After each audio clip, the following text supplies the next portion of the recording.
Bagaimana perang di Ukraina akan memukul perekonomian di rumah Anda? Kita mulai dari harga minyak bumi yang sudah di atas $106, di mana harga ini hampir $50 di atas budget yang dianggarkan oleh APBN Indonesia di harga $63 per barelnya. Anggaran per tahun belanja BBM lebih dari 300 triliun jika diimpor sebanyak 800.000 barel per harinya. Naiknya harga minyak bumi akan membuat kantong APBN jebol, tombok nambah 200 triliunan rupiah lagi jika minyak bumi harganya di atas $125 per barel bertahan terus selama beberapa bulan ke depan bahkan hingga akhir tahun. Sebaiknya harga jual BBM bahkan disarankan di atas 18.000 atau 20.000 per liternya di SPBU. Ini semua hanya asumsi, namun kita menengok fakta sekarang. Saat ini perang di Ukraina menginjak hari ke-20. Sementara kita duduk nonton TV di rumah atau melihat informasi di gadget ribuan kilometer jauhnya dari medan perang. Kita mengucapkan dalam hati, untung bukan di Indonesia perangnya. Tapi kali ini saya membawa berita buruk kepada sahabat semua. Kita semua tahu ada dua sisi cerita.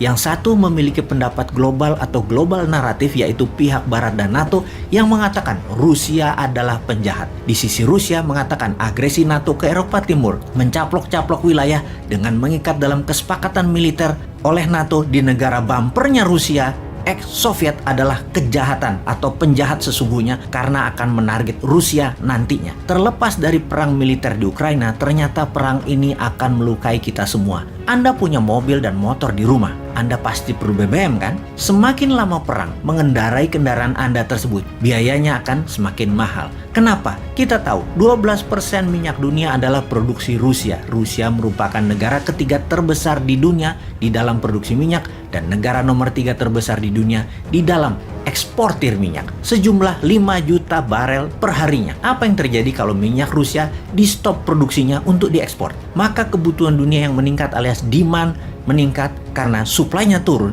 maka secara alami akan meningkatkan harga minyak bumi di pasaran. Diperkirakan kalau Rusia stop produksi dan negara OPEC tidak meningkatkan produksi, maka harga minyak dunia akan tembus $140 per barelnya. Ketika harga minyak meningkat, biaya transportasi meningkat tajam. Biaya mobil, truk, kereta api, pesawat terbang, biaya distribusi, biaya angkutan, semua naik tajam. Artinya apa? Semua barang menjadi lebih mahal. Harga barang menjadi mahal semuanya. Harga makanan, harga kebutuhan pokok, semua jadi mahal. Intinya, ketika harga minyak bumi meningkat, semua harga-harga meningkat. Pertanyaan lain lagi, seberapa mahal kenaikan itu terjadi? Dalam statistik bernegara, rata-rata setiap kenaikan $10 per barel akan meningkatkan 1-2% inflasi. Maka ketika dari $63 ke $105 per barelnya, naiknya $40, maka dipastikan inflasi Indonesia akan naik minimum 4-8%. Meningkatnya inflasi di Indonesia.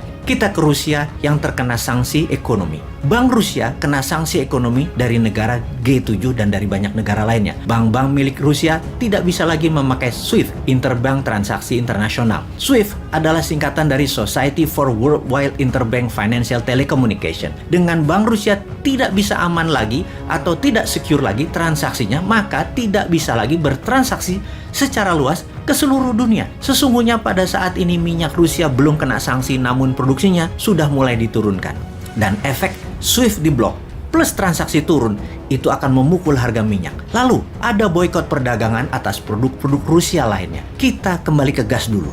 40% gas Rusia itu melalui pipa melalui daratan Ukraina ke Eropa Barat. Dan saat ini suplai gas ke Eropa Barat mulai terganggu, bahkan sudah mulai ada yang shutdown.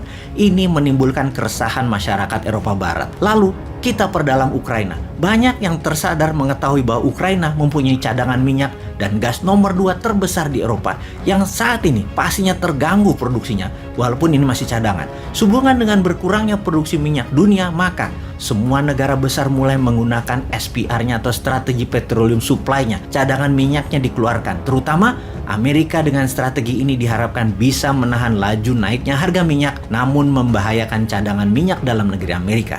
Apalagi yang paling ditakutkan oleh dunia selain kenaikan harga minyak bumi dan gas, juga mengganggu distribusi pengadaan oil and gas tersebut. Ya benar, food supply.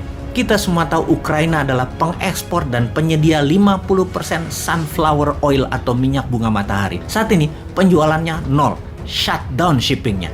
Karena kapal laut di Laut Hitam diblokade Dan kota Mariupol adalah kota utama selain Odessa sebagai pelabuhan besar Ukraina sudah ditaklukkan Rusia. Odessa tinggal menunggu waktu ditaklukkan. Odessa adalah pelabuhan kontainer terbesar Ukraina. Sebentar lagi banyak rumah tangga dunia akan kekurangan minyak goreng sunflower ini. Karena itu tidak heran kelapa sawit di Indonesia musnah. Salah satunya adalah dijadikan pengganti sunflower oil di banyak negara, khususnya India, yang 70% rumah tangga India memasak menggunakan sunflower oil ini. Sementara Rusia juga penghasil minyak bunga matahari ini juga kena sanksi ekonomi. Dan dunia saat ini menggunakan sunflower oil jika memasak adalah pangsa pasar 60% di dunia. Yang artinya memasak di rumah harga gorengannya menjadi semakin mahal. Harga tumis-tumisan menjadi semakin mahal. Jagung juga merupakan ekspor dari Ukraina yang merupakan pengekspor nomor 5 terbesar di dunia. Bersama Rusia, Ukraina mengekspor 19% kebutuhan jagung dunia yang semuanya stuck, tidak bisa terdistribusikan. Hal ini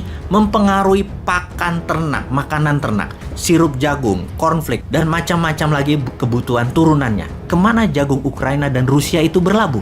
Terbesar ke Tiongkok. Satu lagi, gandum. Rusia merupakan produsen gandum yang menyuplai 20% kebutuhan dunia, di mana Ukraina juga merupakan penyuplai 10% kebutuhan dunia. Keduanya dikombinasikan merupakan penyedia 30% kebutuhan dunia. Kemana gandum tersebut dikirimkan? 70% adalah ke negara Barat Asia dan Afrika, di mana negara-negara tersebut jika ingin memasak pasta, roti cane, pizza, dan berbagai jenis roti, negara Turki, Mesir, Sudan, Nigeria, Sri Lanka akan merasakan dampak negatif tersebut.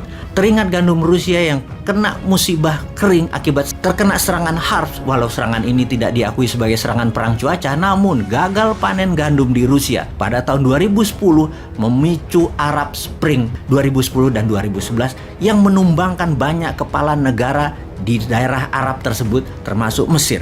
Karena masalah gandum. Gandum adalah masalah serius. Itulah sebabnya dalam dunia terkoneksi dan saling ketergantungan yang terdistrap akibat perang di Ukraina telah banyak mengganggu suplai energi, emas, pupuk, batu bara, precious metal seperti titanium yang merupakan 10% kebutuhan dunia aviasi, yang semua itu mengakibatkan terjadinya perang kebutuhan barang jadi maju di garis depan. Sudahkah Indonesia paham? Paham kalau produksi barang jadi maju di garis depan?